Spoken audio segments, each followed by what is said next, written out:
చేస్తావా అని అడిగి ఒక మాట అడిగి చూడు. నన్ను తలగా చేయి ప్రభువా అని అడిగి చూడు. He will do it. ఆయన చేస్తాడు. నా జీవితంలో చేశాడు, నీ జీవితంలోనూ చేస్తాడు.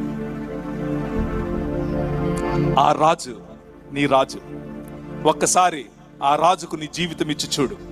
నీ జీవితాన్ని ఎంత శోభాయమానంగా చేస్తాడో చూద్దువు గాని. రక్షణ సువార్త. ఇది శరీరమునకు రక్షణ, ఇది నీ ఆత్మకు రక్షణ.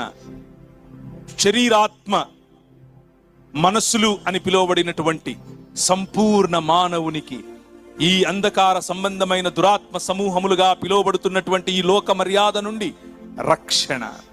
అంత మాత్రమే కాదు, ఈ లోక మర్యాదలో ఉన్న నీకు ఈ లోక మర్యాదలో కొనసాగుతున్నటువంటి నీకున్నటువంటి ఇబ్బందుల నుండి రక్షణ. నీ శరీరానికి పట్టినటువంటి ప్రతి రోగము నుండి రక్షణ, ప్రతి చింత నుండి రక్షణ. కొలస్సీలకు రాసిన పత్రిక 1వ అధ్యాయంలో ఆయన చెప్పినట్లుగా అంధకార సంబంధమైనటువంటి దురాత్మ సమూహముల యొక్క రాజ్యము నుంచి ఆయన విడిపించి మనలను తన సొత్తుగా, తన రాజ్యముగా మార్చుకుంటాడు. ఆ రాజ్యములోనికి నిన్ను పిలుస్తున్నాడు. ఆ రాజ్యములో ఎప్పటికీ నశించినటువంటి దేవునితో సంబంధం నీకుంటుంది. అన్నిటినీ మించి మనిషి కోల్పోయినటువంటి మహిమను ఆయన వారికి ఇచ్చాడు.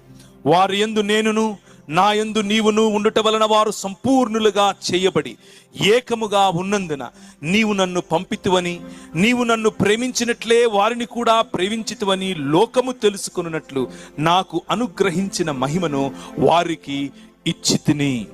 ఈ రాజు ఈ లోకానికి వచ్చింది నిన్ను మహిమపరచటానికి, నీకు మహిమనివ్వటానికి, నీకు అధికారమునివ్వటానికి, నువ్వు ఈ ప్రపంచముపై ఏలుబడి చేయటానికి.